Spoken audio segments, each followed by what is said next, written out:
தமிழகத்தில் மீண்டும் அடுத்த கனமழை எப்போது தீவிரமாகும்? எந்தெந்த நாட்கள்ல நமக்கு மழைக்கான வாய்ப்புகள் இருக்கு என்பது குறித்து மிக தெளிவாக பார்க்கலாம்.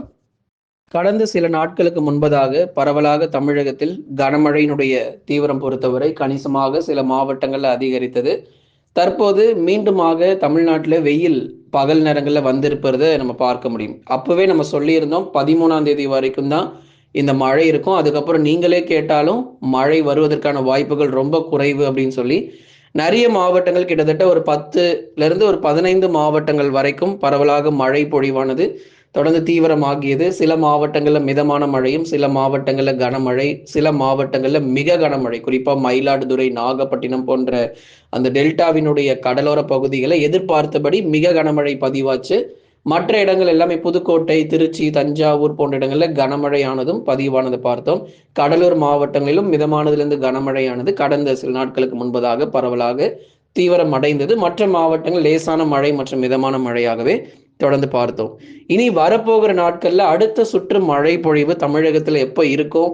ஏன்னா இதுக்கப்புறம் வடகிழக்கு பருவமழை வேற முடிய போகுதுன்னு சொல்றாங்க ப்ரோ அப்படின்னு சொல்லி சில பேர் வந்து கமெண்ட்ல எல்லாம் சொல்லியிருந்தீங்க. ஆமாங்க, வடகிழக்கு பருவமழை பொறுத்த வரைக்கும் முடிவடைய போகுது. அதனால எப்போ முடிவடையும்? அதுக்கப்புறம் ஏதாவது புயல் மற்றும் மிக கனமழை, அதி கனமழை ஏதேனும் வர்றதுக்கான வாய்ப்புகள் இருக்குமா? அல்லது கோடை மழை எப்படி இருக்க போகுது அப்படிங்கிறத நம்ம பார்க்கணும். ஏன்னா அடுத்த ஓரிரு மாதங்கள் நமக்கு வந்து இந்த பனிப்பொழிவு மற்றும் இன்னும் நமக்கு பிப்ரவரி 2வது வாரம் வரைக்கும் அதிகபட்சம் இந்த பனிப்பொழிவு 2வது அல்லது 3வது வாரம் வரைக்கும் இந்த பனிப்பொழிவு இருக்கும். அதன் பிறகு கடைசியாக இந்த பிப்ரவரி கடைசி வாரத்திலிருந்து வெயிலுடைய தாக்கம் படிப்படியாக உயர ஆரம்பிச்சிடும். ஏன்னா இந்த வருஷம் பொறுத்த வரைக்கும் கோடை காலமானது சீக்கிரத்துல தொடங்க இருக்கும் என்றுதான் எதிர்பார்க்கிறோம். ஏன்னா கடந்த வருஷத்திலையும் நமக்கு கோடை காலம் என்பது சீக்கிரமாக தொடங்கிடுச்சு. பிப்ரவரி இறுதி மற்றும் மார்ச் முதல் வாரத்திலேயே வெயிலுடைய தாக்கம் கணிசமாக அதிகரித்ததை நம்ம பார்த்தோம். இந்த வருஷம் வந்து எப்படின்னா கடுமையான பனிப்பொழிவுக்கு பிறகுதான் கோடை காலம் அப்படிங்கிறது தொடங்க போகுது. ஏன்னா வரலாறு காணாத பனிப்பொழிவு தமிழ்நாடு சந்திக்க போகுது. ஏன்னா இதுவரைக்கும் நமக்கு எவ்வளோ அதிகாலை நேரங்கள்ல பனிப்பொழிவு நம்ம வந்து பார்த்திருப்போம். நிறைய இடங்கள்ல குளிருடைய தாக்கம் அதிகமா இருந்திருக்கும். இந்த கடந்த வாரங்கள்ல மழை இருந்ததன் காரணமாக பனிப்பொழிவு சற்று குறைவாக இருந்தது தமிழ்நாட்டுல.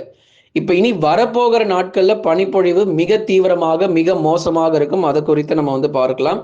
நீங்க ஒண்ணே ஒண்ணு பண்ணுங்க, சப்ஸ்கிரைப் பண்ணுங்க, சப்போர்ட் பண்ணுங்க, நண்பர்கள் உறவினர்கள் தெரியப்படுத்த ஷேர் பண்ணுங்க. நம்ம சேனல்ல ஸ்டோர்ன்னு சொல்லி ஒரு ஆப்ஷன் தனியாவே நம்ம கொடுத்துருக்கோம். நம்ம சேனல்ல ஸ்டோர்ன்னு சொல்லி ஒன்று ஆப்ஷன் இருக்கு. அதுக்குள்ள போனீங்கன்னா உங்க வீட்டுக்கு தேவையான பொருட்கள் எல்லா பொருளுமே நீங்க வந்து வாங்கிக்கலாம். 50%லேருந்து 90% வரைக்கும் நம்ம டிஸ்கவுண்ட் கொடுத்துருக்கோம். ரெஃப்ரிஜிரேட்டர், வாஷிங் மிஷின், டெலிவிஷன், அதுக்கப்புறம் உங்க பள்ளி மாணவர்கள், கல்லூரி மாணவர்கள் தேவையான எல்லா பொருட்களும் விற்பனை செய்யப்பட்டு வருது. மறக்காம வாங்கி நீங்க பயன்பெறுங்க. தமிழகத்தை விட்டு வடகிழக்கு பருவமழை அடுத்த ஓரிரு தினங்களில் விலகுவதற்கான வாய்ப்புகள் இருக்கும். அதனால தமிழகத்தை விட்டு வடகிழக்கு பருவமழை பொறுத்த வரைக்கும் இந்த வடகிழக்கு பருவமழை, வடகிழக்கு பருவக்காற்றானது நமக்கு வந்து ஓரிரு தினங்கள்ல விலகுவதற்கான வாய்ப்புகள் இருக்கிறது. ஏன்னா நமக்கு வந்து மழை பொழிவு, மழையினுடைய தீவிரமானது ரொம்ப அதிகமாக எதிர்பார்க்கலாமா அல்லது குறைவாக இருக்குமா அப்படிங்கிறது தான் நம்ம வந்து ரொம்ப மிகப்பெரிய ஒரு கேள்விகளாக நம்ம வந்து கேட்டிருந்தோம். குறிப்பாக வடகிழக்கு பருவமழை பொறுத்த வரைக்கும் வடகிழக்கு பருவமழையானது அடுத்த ஓரிரு தினங்கள்ல தமிழகத்தை விட்டு முழுமையாக இந்த வடகிழக்கு பருவக்காற்றானது விலகுவதற்கான வாய்ப்புகள் கண்டிப்பாக இருக்குங்க. அதுல எந்த மாற்று கருத்தும் இல்லை. நிறைய இடங்கள்ல நமக்கு இந்த மழை பொழிவு, மழையினுடைய தீவிரம் குறைந்திருக்கிறது நம்ம பார்க்கிறோம். நிறைய இடங்கள்ல இன்றைக்கு பகல் நேரத்துல இருந்தே வெயிலுடைய தாக்கம் கணிசமாக நமக்கு வந்து வர ஆரம்பித்தது. நிறைய மாவட்டங்கள்ல இன்று முதலாகவே நல்ல அதிகாலை நேரங்கள்ல அதிக பனிப்பொழிவு காணப்பட்டிருந்தாலும் பகல் முதல் கணிசமாக வெயிலுடைய தாக்கம் பல்வேறு மாவட்டங்கள்ல வர தொடங்கி இருக்கு. ஆனா இன்னும் அடுத்து வரப்போகிற நாட்கள்ல இது ஆரம்பம் தான். இந்த பனிப்பொழிவு இன்னும் முடிவடையாது. இன்னும் நமக்கு வந்து ரொம்ப தீவிரமா இருக்க போகுது. எப்படி நமக்கு வந்து நவம்பர், டிசம்பர் மாதத்துல மழையை பார்த்து பயப்படுவோமோ இப்ப அந்த மாதிரி பனிப்பொழிவை பார்த்து பயப்படக்கூடிய நாட்களுக்குள்ள போறோம். ஏன்னா இயல்பிலிருந்து 3 டிகிரி செல்சியஸ் வரைக்கும் குறைய போகுது. அதிகாலை வேளையில சென்னை பகுதிகளில் 16 டிகிரி செல்சியஸ் முதல் 18 டிகிரி செல்சியஸ் வரைக்கும், அதே மாதிரி உள் மாவட்டங்கள்ல 14 டிகிரி செல்சியஸ் முதல் 16 டிகிரி செல்சியஸ் வரைக்கும் வெப்பநிலை பொறுத்த வரைக்கும் அதிகாலை நேரத்துல இருக்க போகுது. அப்போ மிக மோசமான தீவிரமான பனிப்பொழிவுலாம் வட தமிழக கடலோரத்திலும் இருக்கும், அதே மாதிரி உள் மாவட்டத்திலும் காணப்படும். தமிழகத்தில் கனமழை தீவிரம் ஆகுமா ஆகாதா அப்படின்னு நிறைய பேர் கேள்விகள் கேட்டிருந்தீங்க. தமிழகத்தில் இனி வரும் நாட்களில் கனமழை தீவிரமாக வாய்ப்பு இல்லை. 100% இனி மழை பெய்யாது. தமிழ்நாடு முழுவதுமாக வறண்ட வானிலை காணப்படும். வானம் ஓரளவு மேகமூட்டம்னு கூட சொல்ல முடியாது. ஏன்னா பனிப்பொழிவு அதிகமா இருக்கிறதுனால நமக்கு வந்து வெயில் வருகிறதுல சற்று தாமதம் ஏற்படுவது போல தெரியும். ஆனா நமக்கு வானம் மேகமூட்டம் கூட இல்லாம வறண்ட வானிலை. பகல் நேரங்கள் நீங்க மாலை நேரங்கள்லாம் பார்த்தீங்கன்னா, கிட்டத்தட்ட 99% வரைக்கும் தமிழகத்தில் ஒரு வறண்ட வானிலையே நமக்கு வந்து நிலவுவதற்கான வாய்ப்புகள் அதிகமாக நம்ம எதிர்பார்க்கிறோம். அப்ப அதிக அளவு நமக்கு வந்து பனிப்பொழிவானது ரொம்ப தீவிரமாக இருக்க போது. கனமழையினுடைய தீவிரம் குறைவு. பனிப்பொழிவு தான் நிச்சயமாக அதிகரிக்கும். கடும் எச்சரிக்கை தமிழகத்திற்கு ஒரு கடும் எச்சரிக்கை அப்படின்னா, அதிகாலை நேரத்தில் வருகிற ஜனவரி 18ங்க. தேதி மறக்காம குறிச்சுக்கோங்க. தயவு செய்து தேதிகள் மறக்காம குறித்துக் கொள்ளுங்க. 18ஆம் தேதியிலிருந்து பிப்ரவரி 22ஆம் தேதி வரைக்கும் அதிகாலை பனிப்பொழிவு மிக மோசமானதாக தமிழகத்தில் அமைய போகுது.